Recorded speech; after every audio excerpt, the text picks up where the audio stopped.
certainly a big part of BYU football history. Joining us now, we'll lead into our first guest of the day, Omarr Morgan, with a note from his memorable junior year on the football field. Time for fun with numbers, Jerem. It's our stat of the day. It's the BYU Sports Nation Stat of the Day.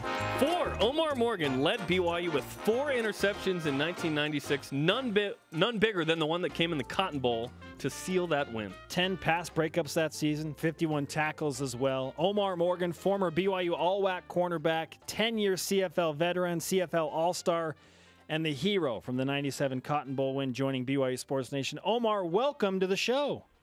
Thank you guys for having me. It's an honor. Most of BYU Sports Nation embraces you for what you have done, but what they might not know about is what you're doing right now. Tell us what's going on in your life. Well, I have a store in L.A. I run a little small business store. I'm also a coach at my son's school. He's actually getting recruited by BYU, so I'm kind of been busy. I have a little real estate in Arizona, so I kind of just been busy. I go back and forth to Canada. I have property there, so I'm just busy, man. I'm just busy. After BYU, go ahead, Omarr. I just said I try to stay in tune with what you guys are doing up there, but it's been busy, man. I've been busy. After BYU, we saw a successful career in the Canadian Football League. Do you mind explaining what you did up there? I played for Saskatchewan Rough Riders for 10 years, and I played for Edmonton Eskimos 1 year, so that's 11. I All-Star a couple of times, numerous times.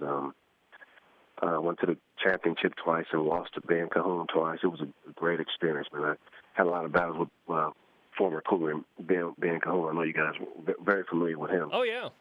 We had a lot of battles, and it was great, man. A lot of people, man, different atmospheres. Just had a great time with them, man. And, it came to an end in 2010, but it was great, very great. What was that like being matched up, and were you matched up with Ben Cahoon?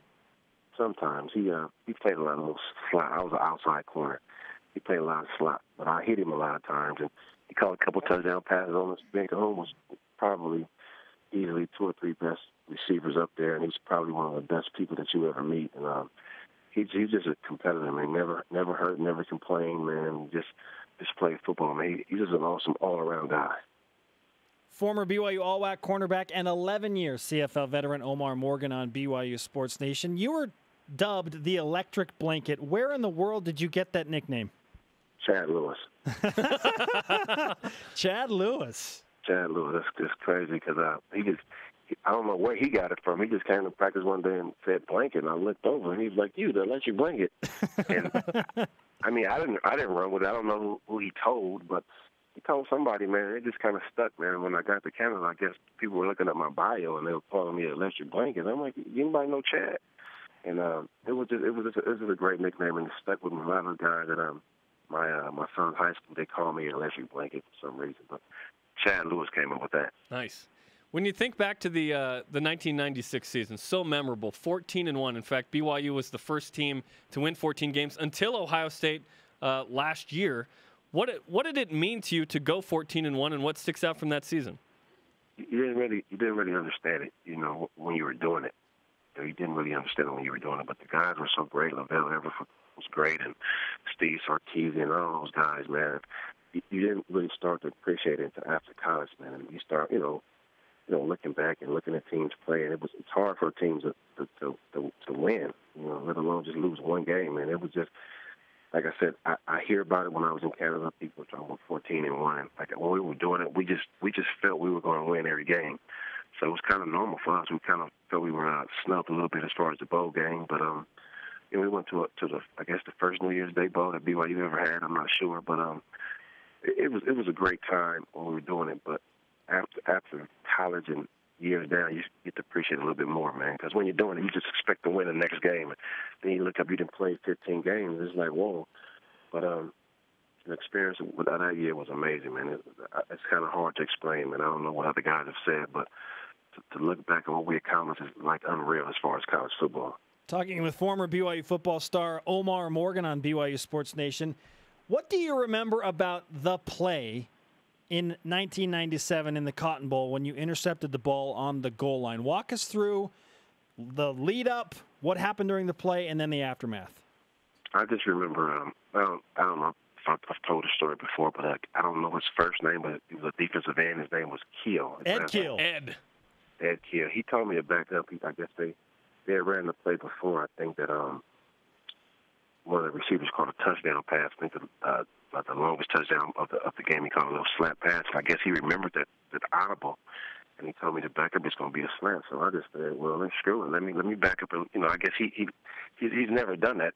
In the 15 games we played, he never told me to back up or do anything. So I figured he had a key on him, man. And once he said it, I backed up, and by God's grace, he threw the ball right to me. And I don't know, man. It just, like I said, when I did it, I didn't appreciate it until I got back to Provo.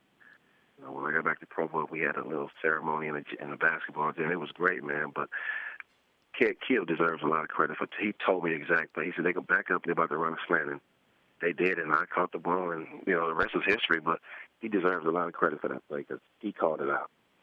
We had heard that story before, and that's a fantastic story, but not from your lips. So awesome stuff there. It's true. He told me to back up, and he said they're going to run a slant, and they did just that. And sounds like the Super Bowl play that won the Super Bowl for the Patriots. You had a check, and then he just made a great play. Yeah, it was great, man. I almost dropped it. I double caught it, so I almost dropped it. But he deserves a lot of credit for that because he told me the exact play I was about to run. Good thing you didn't. And when you look at the 1996 season, Omarr, when did you know that you guys were a great team? You knew, I knew that when I got there. It was such a great atmosphere in Provo, from the fans to the administration to the coaches and the players that were already there, man. And being in Utah and Provo, you get a lot of guys that are family, man. Some guys are married on the team, and the atmosphere was just great. And I didn't know how good we were going to be, but I know we were going to be very competitive and, had each other's back because of the atmosphere that the coaches put in place for practice, man. You kind of knew something was special, period. And, once those guys on offense start throwing the ball to those big tight ends, and, you had Shea Millbrook and a lot of those defensive backs back there, man, you kind of felt it was going to be something special, man. When you look at the history of BYU football, you have the '84 national championship. Jim McMahon, Steve Young both had one-loss seasons. Their teams ended in the top 10 rankings. And then you look at 1996 BYU football, finished the season ranked number 5 in the country. Where does that team rank among all of the BYU great teams? Is that a trick question, or am I supposed to answer that? You can answer it however you want. I don't think it's close. I don't think that no team is comparable to that team. I don't think we had a flaw, to be totally honest with you. We had a setback in Washington, but I don't think it's even close. I think we had it all. I think a lot of the other teams didn't have, in my opinion, the special teams part of it. Like James Dye, you kick him the ball, he's going to get 30 or 40 yards. He put the offense in great position. But I think we had it all, man. We had 2 great running backs, about 4 or 5 great receivers, 2 of the best tight ends ever play up there, man. Probably the best set of DBs, maybe the best set of linebackers as far as a core. I just think we had it all. I don't think there was a flaw, to be honest with you. I mean, Steve was superb, and it was. But I think that the special teams, in my opinion, sets us apart from everything. Because you kick the ball to James Dye, I guess you kick or die or whatever you got. That's right. You punt, you die. You punt, yeah. So it was just great. I mean, he gets a lot of credit for the returns that he scored on, but there's a lot of times that he just got him great field position, man. And then I blocked a couple of kicks myself. So I think the special teams aspect of it, I think that's what sets us apart from, in my opinion, from everybody else. Omarr, as you descend on Provo Wednesday for 4 decades of dominance, which is going to be a fantastic show, what does it mean to you to be invited to that and maybe see some of your old teammates here in Provo?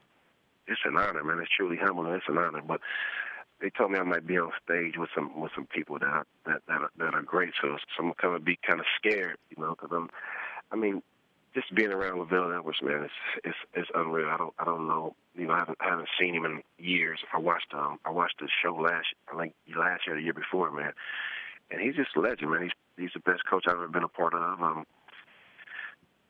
Just for them to have me up there with all the great guys that was on that team or around that time period, man, to have me up there, it's just humbling, man. It's just a great experience, man. I can't wait to get up there. I'm probably going to be nervous, but I just can't wait to get up there and see all the guys. Omarr Morgan, former BYU cornerback, is on BYU Sports Nation. Omarr, you played a good schedule in 1996. You opened up against 13th-ranked Texas A&M. You beat a ranked Wyoming team in the WAC championship game. You beat number 14-ranked Kansas State in the Cotton Bowl. So you played some really good opposition. You look at BYU football this year, their first 4, at Nebraska, Boise State at home, at UCLA, at Michigan. What do you think about the state of BYU football and the schedule they have approaching this season? I think that if Tyson is playing, I think the sky's the limit. I don't think they'd have a problem. I think if he'd have played last year, the whole season, you guys would have a shot to do a lot of special things. I think if he's 100% healthy, I mean, watching him play, because I watch him a lot. I watch a lot of football.